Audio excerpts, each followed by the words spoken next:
ভারত এবার উত্তাল। হিন্দু এবার জাগো, বাংলার হিন্দু আর কত ঘুমাবে, এবার জাগো। ভারত থেকে বের করে দেওয়া হচ্ছে বাংলাদেশি মুসলিমদেরকে। বাংলাদেশি মুসলমান তাড়াতাড়ি বাংলা ছাড়ো। এছাড়া ভারতে যতবার বাবরি মসজিদ বানানো হবে ততবার সেটা ভাঙা হবে। যেদিন বাবরি বানানো হবে আবার ভাঙা হবে। একটা বাবরি মসজিদ করে দেখা, আমরা বলছি ওটা ভেঙে। ভারতে বাংলাদেশি হাই কমিশন ভাঙার জন্য যাচ্ছে ভারতীয় কিছু উগ্র ক্ষিপ্ত জনতারা। বাংলাদেশ হাই কমিশন বাদ দাও, বাংলাদেশ হাই কমিশন চাট দাও। তারা ঠিকই রাজনৈতিক স্বার্থ হাসিল করবে, অন্যদিকে দুই দেশেরই সাধারণ জনগণের ক্ষতি হবে। বাংলাদেশি মুসলমান তাড়াতাড়ি বাংলা ছাড়ো। এখানে স্পষ্ট ভাষায় তিনি বলেছেন যে ভারতের মধ্যে যে সকল বাঙালি মুসলিমরা রয়েছে তাদেরকে বাংলাদেশে ফিরে আসতে। তার এই কথার সাথে আমিও একমত। ভারতের মধ্যে যে সকল বাঙালি মুসলিমরা আছে সবাই চলে আসেন। সেখানে কিন্তু বাংলাদেশ আওয়ামী লীগ এবং শেখ হাসিনাও রয়েছে, তাকেও বাংলাদেশে পাঠিয়ে দেন। বাংলাদেশের জনগণ এটাই চায়। তবে আপনারা ভারতের সকল মুসলমানদের পাঠিয়ে দিল, শেখ হাসিনাকে পাঠাচ্ছেন। এতে করে বাংলাদেশের জনগণ ধরে নিতেই পারে যে আপনারা কোনো রাজনৈতিক স্বার্থ হাসিল করার জন্য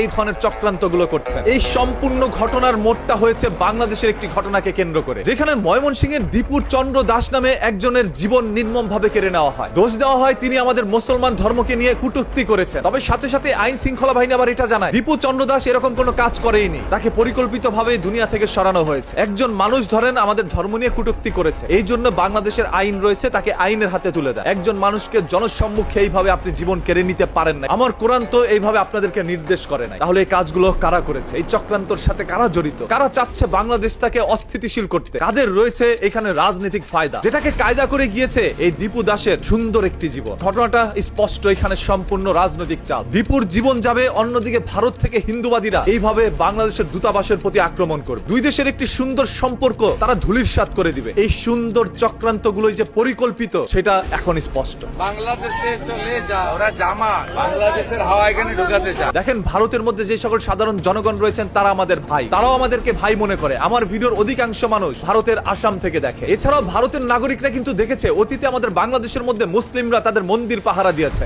জামাতের সমস্ত কর্মীরা এবং শিবির সহ অন্যান্য যারা নেতৃবৃন্দ আছেন সবার কর্মীরা বিভিন্ন মন্দিরে, বড় বড় মন্দির যেখানে সেই সব মন্দিরগুলোতে তারা পাহারা দিয়েছে, এটা আমরা দেখেছি। ওরা জামা। সেই ছাড়া একজন মুসলিম মহিলা পর্যন্ত চায় বাংলাদেশের মধ্যে যেন ইসলামী শরিয়া শাসন আসে। আমার ভাই, তোমার ভাই, জামাত ভাই, জামাত ভাই, ভোট দেবো গাড়ি বললা, যা করবে আল্লাহ। এই কথাটি শোনার পর আপনাদের মধ্যে আর কোনো প্রশ্ন থাকতে পারে না যে বাংলাদেশের মুসলিমরা হিন্দুদেরকে এই দেশে থাকতে দিতে চায় না। শুধুমাত্র কিছু রাজনৈতিক মহল এই দেশটাকে অস্থিতিশীল করার জন্য এই ধরনের চক্রান্তগুলো করছে, আর তাদের দাবার গুটি হচ্ছে এরকম কিছু সংখ্যক দীপুরা। তাই কেউ যদি আপনাকে উস্কানি দিয়ে বলে ও আমার নবীর বিরুদ্ধে কথা বলেছে, আল্লাহর বিরুদ্ধে কথা বলেছে, ওর জীবনটাকে কেড়ে নাও, আপনি সেই উস্কানির মধ্যে পা দিয়েন। বাংলাদেশের আইন রয়েছে, প্রয়োজনে তাকে আইনের হাতে তুলে দেয়। আমাদের হিন্দু ধর্মের উপর যদি আঘাত করার চেষ্টা করে তাহলে দুটো হাত, এটা সাবধান। বাংলাদেশ ভারতের